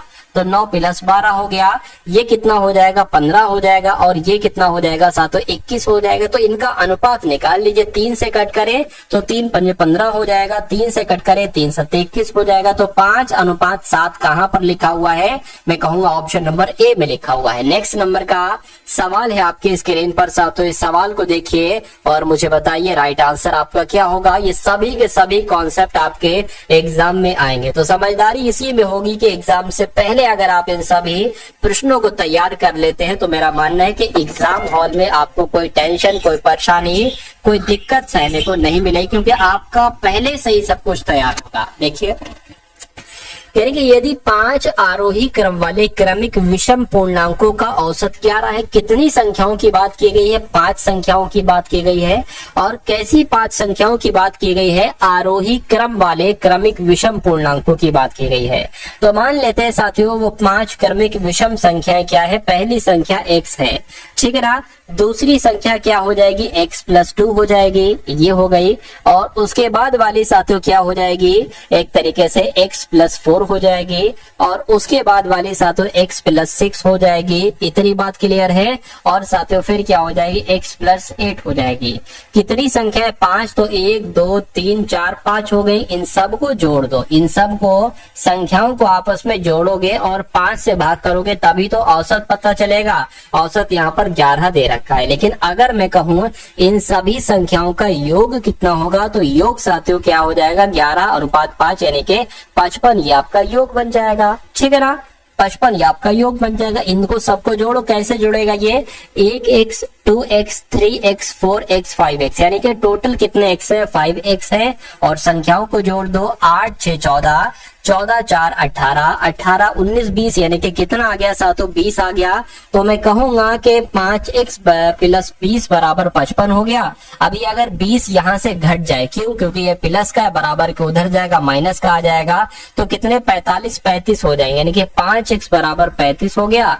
और x का मान क्या निकल आएगा, 7 निकल आएगा। कैसे, 5 एकम 5 5 सत्ते 35 करके। तो कहा जा रहा था कि तो उनमें से अंतिम 3 संख्याओं का औसत कितना होगा, यानी कि इसका और इसका औसत आपसे पूछा जा रहा है।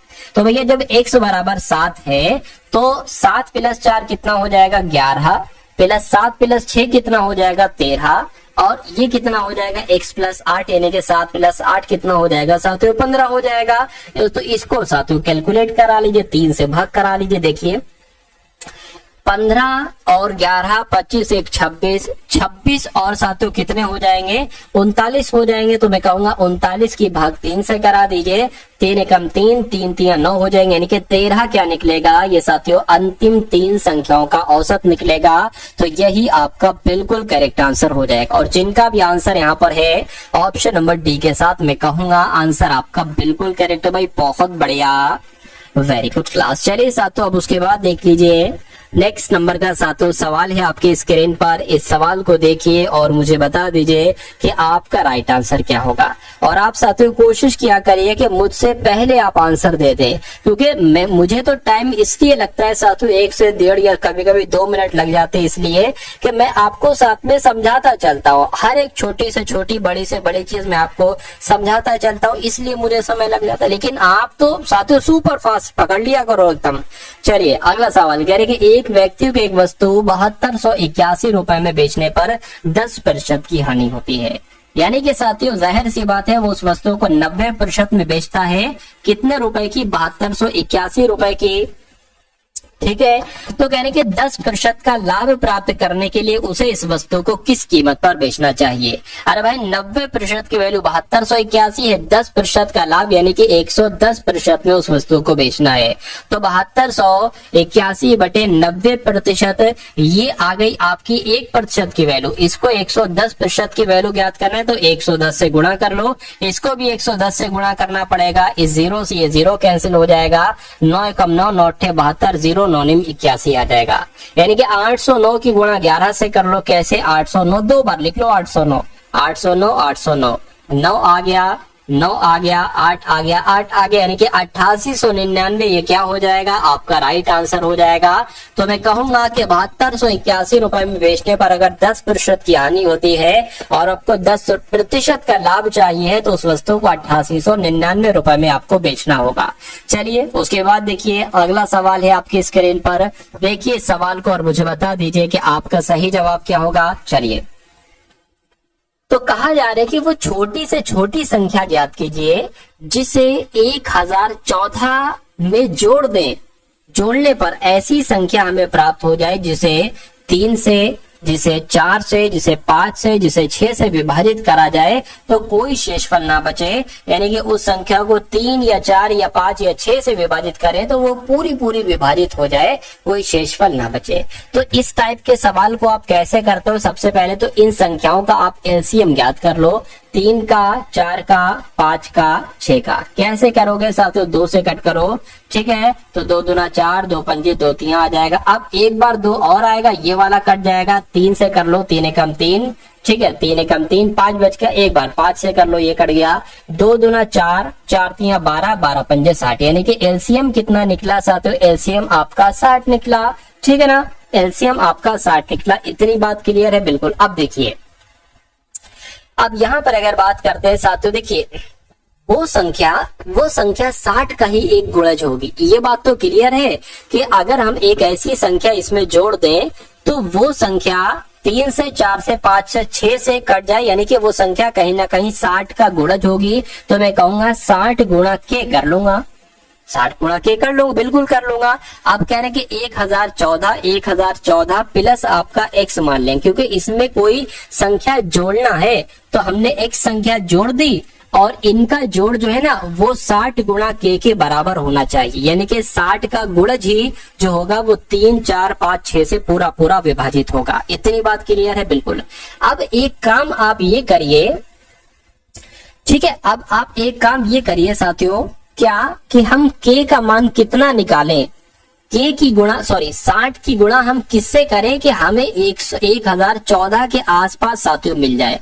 अगर हम साथियों मान लीजिए 60 की गुणा किससे करें, 16 से अगर हम करते हैं तो कितना आता है देखिए, ठीक है, क्योंकि ये 10 से करेंगे तो 600 आ जाएगा, तो मेरे ख्याल से 16 या 17 से करना होगी, 6 कम 6 हो जाएगा, ठीक है, 6 कम 6 हो जाएगा आपका। यह एक काम करो ना साथियों, इसको एक काम ऐसे कर सकते हो साथियों, 16 पंजे 80, 16 छंग 96 हो जाएगा, यानी कि साथियों 960 आपका आ जाएगा। कितना आ जाएगा आपका, ये 960 आ जाएगा। लेकिन हमें चाहिए क्या है, हमें चाहिए है कि 60 की गुणा उस नंबर से करो जो 1014 के आसपास आ जाए, इसलिए हमें साथियों नहीं बल्कि 17 से हमें गुणा करनी पड़ेगी, ठीक है ना। क्या एक तरीके से अगर 17 की गुणा, ठीक है, 60 की गुणा साथियों 17 से करते हैं तो कितना आता है, 102, यानी कि 1002 आ जाएगा। 1000 साथियों 2 नहीं बल्कि 1020 आ जाएगा। अब ये कितना है साथियों, ये 1014 है। कितना है, 1014 है। तो अब अगर बात करें, मान लीजिए साथियों कि 60 की गुणा अगर हम 17 से करते हैं तो हमें कितना प्राप्त हो रहा है, हमें साथियों, ठीक है, हमें साथियों 1020 प्राप्त हो रहा है और ये 1014 है। तो मैं कहूंगा साथियों कि 1014 में अगर आप कितना जोड़ दें, तो मैं कहूंगा अगर आप 6 जोड़ देते हैं तो आपको ये मिल जाएगा। तो यही तो साथियों है कि आपको वो छोटी से छोटी संख्या ज्ञात कीजिए, वो छोटी से छोटी संख्या 6 हो गई, जिसको अगर 1014 में प्लस कर दिया जाए तो वो संख्या 3 से 5 से 6 से पूरी तरीके से विभाजित हो जाएगी। तो 6 आपका राइट आंसर हो जाएगा। सवाल में कुछ नहीं है, सवाल आपका 40 सेकंड में हो जाएगा। बस इस सवाल को अपनी आत्मा में उतारना है कि जब आपको ये बहुत अच्छे तरीके से समझ में आ जाएगा, फिर इस सवाल में है कुछ नहीं साथियों। 30 से 40-50 सेकंड का ये सवाल है। अभी एक ऐसा सवाल मैं कोशिश करूंगा कि और ले लो इसी क्लास में कि आपको बहुत अच्छे तरीके से पूरी तरीके से साथियों समझ में आ जाए। और ये सवाल ऐसे पूछा जरूर जाता है। चलिए भाई, उसके बाद देखिए कह रहे कि किसी वस्तु का क्रय मूल्य अगर 250 है, अगर इसे पुस्तक पर दी जाए, क्या साथियों, 250 रुपए की पुस्तक के क्रय मूल्य यदि पुस्तक पर दी गई छूट क्रमिक 10%, 15% और 20% हो तो इसकी कुल छूट कितनी होगी। यानी कि 250 रुपए की अगर कोई वस्तु है, इस पर 3% की छूट दी जा रही है। देखिए ये कितने रुपए की वस्तु हो जाएगी। 10% की दी गई तो 90/100, ठीक है ना। 15% की गई यानी कि 85% में इसको बेचा गया, और फिर 20% की छूट दी गई यानी कि 80% में इसको बेचा गया। अब देखिए 250 से कितनी हो जाती है, और फिर हम ये भी पता कर लेंगे कि इस पर कितने रुपए कम किए गए, इस पर कितने प्रतिशत की छूट दी गई है। देखिए अगर इसको कट करें साथियों तो 20 चौक और 20 पंजे, ये पूरा कट हो गया। ठीक, इस 0 से साथियों ये 0, इस 0 से आपका ये 0 कैंसिल हो गया, इस 5 से आपका ये 5 पंजे कैंसिल हो गया। अब ऊपर क्या बचा साथियों, 5 गुणा 9 गुणा 85 गुणा 4, और नीचे कितना बचा साथियों, नीचे आपका सिर्फ 100 बचा।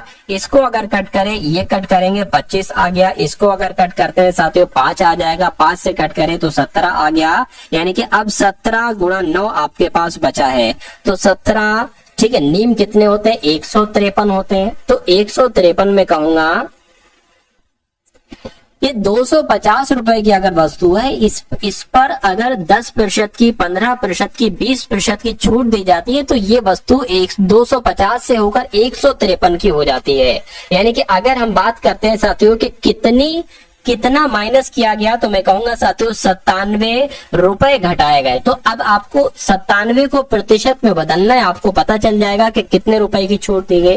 अरे भाई 250 रुपए की चीज 153 रुपए की दी जाती है, तो 97% की तो छूट दी गई है, लेकिन इसको आपको प्रतिशत में बदलना है। 97 रुपए कम किए गए हैं, किससे कम किए गए हैं साथियों, 250 से कम किए गए हैं, तो आपके 250 नीचे आ जाएंगे। क्या 250 साथियों नीचे आ गए, इतनी बात क्लियर है। देखिए अब इसको अगर कट करें 25 से करें या 50 से करें, 50 दूना और 50 पंजे 225 हो जाएगा, ठीक है ना। अब 97 दूना साथियों कितना होता है, एक तरीके से 97 दूना आपका 7 दूना 14 हो गया, 9 दूना 18 और एक आपका 19 हो जाएगा। इसको 5 से भाग कर लो, 5 3 15 हो जाएगा, 4 जाएगा, 5 8 40 हो जाएगा, ठीक है। 4 बचेगा, पॉइंट लगाए 0 बढ़ाए, 5 8 40 हो गया। यानी मैं कहूंगा 38.8% आपका आंसर है, यानी कि 38.8% की छूट दी गई है। तो ये भी सवाल एक तरीके से बहुत अच्छा और बहुत टॉप लेवल का ये सवाल था। उसके बाद देखिए नेक्स्ट नंबर का साथियों सवाल है, यानी कि 17 - 9 प्लस 57 - 10 अनुपात नहीं है साथियों, ये भाग है, भाग 5 ऑफ 2 और ब्रैकेट ऑफ भाग 4। तो इसको आपको साथियों कैलकुलेट करना है। क्या है सवाल में, कुछ नहीं है। 17 में से साथियों जब आप 9 को घटाएंगे तो 8 आएगा, प्लस अब देखिए इसको अगर कट करेंगे तो इसकी जगह, अच्छा पहले ये ऑफ सुधरेगा, 5 दूना 10 हो गया। तो 10 की अगर बात करें, 10 भाग 10 है तो साथियों कुछ नहीं बचेगा, ठीक है ना। क्या बचे, कुछ नहीं, एक तरीके से यहाँ पर 1 आ जाएगा, तो साथियों 57 में से 1 घटेगा तो साथियों 56 बच जाएगा। अब भाग 4 है तो इसको करा लो, 4 एकम 4, 4 चौक 16 हो जाएगा। यानी कि 8 + 14 कितना होता है, मैं कहूंगा 22 होता है। तो 22 आपका बिल्कुल करेक्ट आंसर हो जाएगा। उसके बाद देखिए अगला सवाल है आपकी स्क्रीन पर, बहुत तेजी के साथ साथियों चलना है, कोशिश करूंगा कि इस वीडियो को बहुत ज्यादा लंबा ना खींचूं, यानी कि खींचना क्या साथियों, मैं तो आपको वीडियो छोटी से छोटी बना कर देता हूं, ठीक है। चलिए खैर अगला देखिए, यानी कि 18,527 की धनराशि को ए, बी, सी के बीच इस प्रकार से विभाजित किया जाता है कि ए और बी के हिस्सों का अनुपात 4:7 हो जाता है, और बी अनुपात सी के हिस्सों का अनुपात 5:6 हो जाता है। तो ए का हिस्सा कितना होगा, यानी कि टोटल रकम आपके पास है 18,527, और ए और बी का जो अनुपात है वो कितना है साथियों, वो कितना दे रखा है, 4:7 दे रखा है। और बी अनुपात सी का अनुपात कितना दे रखा है साथियों, 5:6 दे रखा है। अगर मैं आपसे कहूं कि इस ए अनुपात बी और बी अनुपात सी को ए अनुपात बी अनुपात सी में बदलिए, तो आप कैसे बदलेंगे, तरीका मैंने आपको बता दिया, 4:7, क्या 4:7 और 5:6। अब उल्टा n बना लो, ये उल्टा n बना लिया, 4 पंज 20 ये साथियों a हो जाएगा, 5 सत्ते 35 ये साथियों आपका b हो जाएगा, और 6 6 सत्ते 42 ये आपका c हो जाएगा। इसको क्या कट रहा है, ये कट नहीं रहा है। तो एक काम किए करते हैं साथियों, पूछा क्या गया था ए का हिस्सा कितना है, तो 1800 527 में से ए का हिस्सा तो साथियों 20 है। नीचे क्या आ जाएगा, नीचे इन सबका साथियों योग आ जाएगा, एक तरीके से इनका टोटल आ जाएगा। तो इनको अगर साथियों जोड़ोगे 20 प्लस 35 की अगर बात करते हैं, 20 प्लस 35 आपका 55 हो जाएगा, प्लस आपका 40 कितना हो जाएगा 95 और 2 97 हो जाएगा, यानी कि यहाँ पर आपका 97 आ जाएगा बहुत आराम से। चलिए इतनी बात क्लियर है, बिल्कुल क्लियर है। अब साथियों इसको आपको क्या कर लेना है, क्लियर कर लेना, लेकिन अभी हमें थोड़ी सी जगह की जरूरत पड़ेगी। इस जगह की जरूरत के लिए हम इसको साथियों इरेज कर देते हैं, ठीक है। इसको भी साथियों हटा देते हैं, थोड़ी सी और जगह हो जाए तो और अच्छी बात है। देखिए अब हम साथियों यहाँ पर करेंगे ये, सबसे पहले 18,527 की भाग हम किससे करा लेंगे, 97 से करा लेंगे। 18,527 की भाग साथियों 97 से करा, तो 97 एकम 97 ये हो जाए, कितना बचेगा साथियों, 15 में से 5 जाएगा तो साथियों 8, 15 में से 7 जाएगा 8 बचेगा, 17 हो गया, ठीक है ना। ये 17 में से साथियों अगर गया तो कितना बचेगा, 17 में से 9 जाएगा तो कितना बचेगा, तो आपका 8 बचेगा, 8 आपका यहाँ पर हो जाएगा। अब देखिए ये 2 को ना, 2 को यहाँ पर उतार लेंगे। अब 97 की गुणा साथियों किससे करी जाए, 97 की गुणा किससे करी जाए कि आपका 882 के आसपास आ जाए। अगर हम साथियों 97 की गुणा 9 से, देखिए 10 से करेंगे तो इससे ज्यादा हो जाएगा, इसलिए 9 से करके देखिए, 7 नीम आपका 63 हो गया, 9 नीम 81 हो गया, 81 और आपका ये 87 हो गया, यानी कि कितना हो जाएगा, 97 नीम आपका कितना हो जाएगा, 873 हो गया। आप देखिए ये आपका 12 में से 3 9 गया आएगा, ये 7 0 बच जाएगा, यानी कि 0 9 बचा। तो अब ये वाला 7 भी उतार लेते हैं, 97 हो गया, पूरा पूरा कट जाएगा, 97 एकम 97, यानी कि मैं कहूंगा जब 97 को इससे भाग करेंगे तो 191 आएगा। यानी कि अब आपको 191 की गुणा 20 से कराना है, बस आपका आंसर आ जाएगा 2 एकम 2, 9 दूना 18 हो गया, 2 एकम 2 3 हो गया, यानी कि 3820 आपका आंसर आ गया, जो कौन से ऑप्शन में, जो ऑप्शन नंबर ए वाले में। तो मैं कहूंगा साथियों ये बात, ये चीज आपको साथियों समझ में अगर आई है तो मैं कहूंगा बहुत अच्छी बात है। चलिए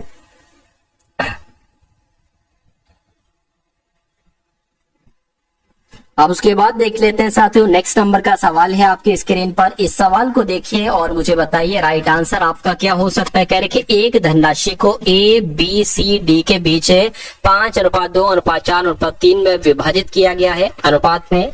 यदि ए और डी से 1000 अधिक है तो सी को कितने रुपए मिलेंगे, ये आपसे यहाँ पर पूछा जा रहा है। देखिए अगर बात करते हैं साथियों कितना कितना है साथियों, ए अनुपात बी अनुपात सी अनुपात डी है, और कितना है साथियों 5:2:4:3 है, ठीक है ना। इतनी बात क्लियर। कहने कि अगर ए को डी से 1000 अधिक मिले हैं, ए को डी से तो यहाँ पर साथियों 1000 अधिक नहीं मिल रहे हैं, दो अधिक मिल रहा है, तो साथियों 2x मिल रहा है ना अधिक, क्योंकि ये भी 5x है 2x है ऐसे करके है, तो इसकी वैल्यू 1000 दे रखी है, यानी कि x बराबर क्या आ जाएगा साथियों 500 आ जाएगा, ठीक है ना। 500 यहाँ पर आ जाएगा, इतनी बात क्लियर है। तो कह रहे कि सी को कितने रुपए मिले, तो सी को कितने रुपए मिले, तो साथियों 4 की गुणा 5 से 100 कर दो, कितना आ जाएगा साथियों, एक सेकंड, सी का साथियों क्या है, सी का आपका 4 है ना, तो 4x की वैल्यू आपको बताना है। जब x बराबर साथियों 500 है तो मैं कहूंगा 400 गुणा 500 तो 2000 हो जाएगा, तो 2000 हो जाएगा साथियों, 2000 आपका बिल्कुल करेक्ट आंसर हो जाता है भाई, बहुत बढ़िया, वेरी गुड क्लास। उसके बाद देखिए साथियों नेक्स्ट नंबर का सवाल है, करेंगे वो छोटी से छोटी संख्या ज्ञात कीजिए जिसमें 2495 जोड़ने पर योगफल 6 4 3 से पूरी तरीके से विभाजित हो जाता है। ये 75 कुछ नहीं है साथियों। तो अभी मैंने आपको बताया था ना कि साथियों उस टाइप वाला एक क्वेश्चन में लूंगा, तो ये वैसा ही सवाल है। अब इस सवाल को साथियों बहुत आराम से और बहुत अच्छे तरीके से आप समझने की कोशिश कीजिए। यानी कि वो छोटी से छोटी संख्या क्या होगी, 1 होगी 5 होगी 3 होगी या 0 होगी, यानी कि वो छोटी से छोटी संख्या साथियों क्या होगी जो जिसको 2495 में अगर जोड़ दें तो जोड़ने पर 6 4 3 से पूरी पूरी विभाजित हो जाए।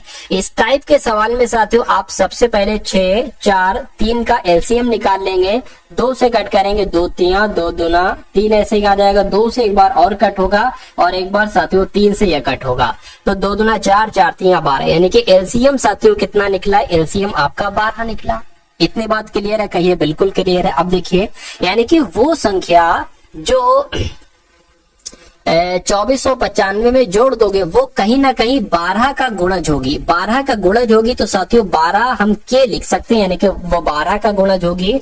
2495 में 2495 में हमें कोई संख्या जोड़ना है, तो 2495 में मान लीजिए वो संख्या x है। अब आपको x का मान निकालना है, ठीक है ना। अब अगर बात करें, ठीक है, अब अगर बात करें ये और ये बराबर है, मैं कहूंगा 12 में किससे गुणा करें कि 2495 के आसपास हमें नंबर मिल जाए। अगर हम साथियों 12 में किसकी गुणा करें, मान लीजिए अगर 12 में साथियों अगर हम 20 की गुणा करते हैं तो ये कितना हो जाएगा, 12 दूना 24 हो जाएगा, ठीक है, नहीं आ पाया। अगर हम साथियों इसकी गुणा करें तो 24 आ जाएगा। यानी कि अगर हम 12 में साथियों 200 की गुणा करें, इसकी गुणा करें साथियों, अगर हम 200 की गुणा करें तो हमें 2400 मिल रहा है। लेकिन 12 पंजे 60, 12 छंग 72, ठीक है, 12 सत्ते 84, 12 अट्ठे 96, ठीक है। तो हमें साथियों 200 अगर 8 की गुणा करें, एक बार करा के देखिए, 208 की गुणा अगर हम 12 में करें तो कितना आता है साथियों, 8 दूना 16, 2 दूना 4 और साथियों 208 आ गया, यानी कि 6 आ गया, 9 आ गया, 4 आ गया, 2 आ गया। बिल्कुल साथियों, अब देखिए, यानी कि अगर हम साथियों 12 में किसकी गुणा करा दे साथियों, 208 की गुणा करा दे तो हमें साथियों यहाँ पर क्या मिल रहा है, हमें साथियों 2496 मिल रहा है। 2496 यानी कि ये क्या है, 2495 में कितना जोड़ेंगे 2496 हो जाए साथियों, एक जोड़ना है। तो मैं कहूंगा साथियों कि वो छोटी से छोटी संख्या एक होगी, जिसको अगर इसमें जोड़ दिया जाए, 2495 में जोड़ दिया जाए 2496 हो जाए तो वो संख्या 6, 4, 3 से पूरी विभाजित हो सकती है। तो कुल मिला के आपका right answer option number A के साथ हो जाएगा, ठीक है ना। चलिए अब उसके बाद देखिए एक इकलौता अंतिम सवाल आपके स्क्रीन पर है, कह रहे कि 2, अब यहाँ पर थोड़ी सी दिक्कत है साथियों, देखिए 1/5 और ऑफ है और फिर 4 + 4 भाग 2 है, ब्रैकेट बंद, प्लस 1/2 है और भाग है और 25/4 है, -4 है। लेकिन ये यहाँ पर साथियों क्या, ये यहाँ पर अगर तो मैं इसको क्लियरली लिखूं ना साथियों, तो ये क्या है, 2 भाग 1/5 है और फिर साथियों ऑफ है उसके बाद। तो अब हम कैसे साथियों, अगर मान लीजिए इसको साथियों अब हम सबसे पहले अगर सॉल्व करें तो ये क्या आ जाएगा, 1/2 आ जाएगा। भाग लिखे है, भाग को 25 गुणा में बदल दो और इसकी उल्टा पलटी कर दो, यानी कि 4/25 हो गया, माइनस कितना आ गया, 4 आ गया, 2 एकम 2, 2 दूना 4 हो जाएगा, ठीक है ना। इतनी बात क्लियर है, कहिए बिल्कुल क्लियर है। अब ये आपके सामने आ गया 2/25, 2/25 -4 आ गया। अब इसको थोड़ा सा कैलकुलेट कर दो, 2 - 25 चौक 100 हो जाएगा, बटे आपका 25 हो जाएगा। कैसे क्या आएगा साथियों, 98/25 आपका आ चुका है। यानी कि अगर हम बात करते हैं साथियों कितना आ गया है, 98/25 आपका आ चुका है। इतनी बात क्लियर है, अगर क्लियर है साथियों तो बहुत अच्छी बात है। चलिए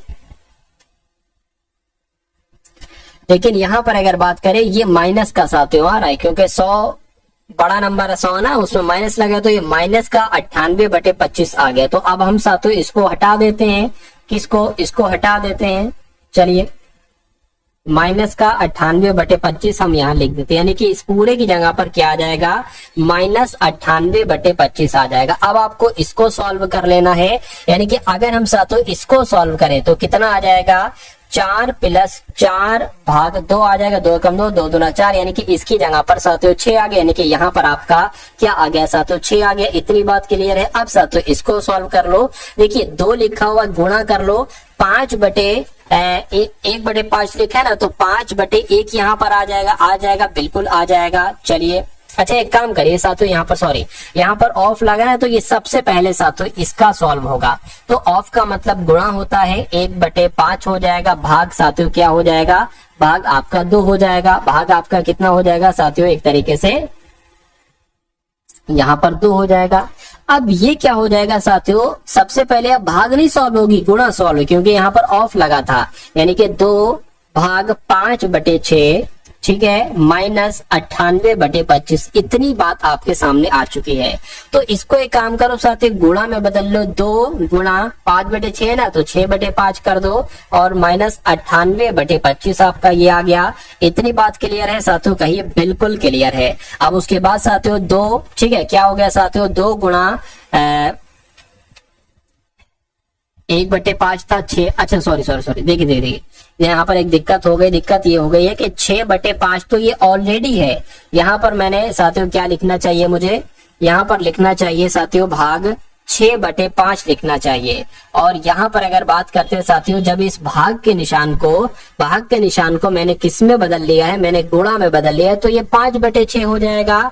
ठीक है, अब 2 एकम 2, 2 3 6 आ गया, यानी कि अब आपके सामने आ चुका है 5/3 -98/25 इतना। अब इसको साथियों आपको कैलकुलेट करना है, बस आपका आंसर आपके सामने आ जाएगा बहुत आराम से, कोई दिक्कत होना नहीं चाहिए। 25 पंजे कितना हो जाएगा, 125 हो जाएगा। -98 की गुणा अगर 3 से करते हैं तो साथियों 300 बोले तो 294 आ जाएगा। 25 तिया कितना हो जाएगा, 75 हो जाएगा। अगर हम 294 में से 125 को घटाते हैं तो 14 में से 5 जाएगा, ठीक है, कितना बचेगा, 9 बचेगा। अब ये 28 हो गया, ठीक है ना। तो जब साथियों 28 में से कितना घटाते हैं, 12 घटाया जाता है तो 16 आता है, यानी कि यहाँ पर 16 आ गया और ये 175 आ गया। बड़ी संख्या में माइनस लगा है ना, तो ये माइनस यहाँ पर आ जाएगा। तो अब क्या बचा, 169/25 बचा। तो 169/25 कहाँ पर लिखा हुआ है, ऑप्शन नंबर डी में लिखा हुआ है। लेकिन ये साथियों माइनस का आएगा, यहाँ पर माइनस लगा हुआ है, हो सकता हो टाइप सही तरीके से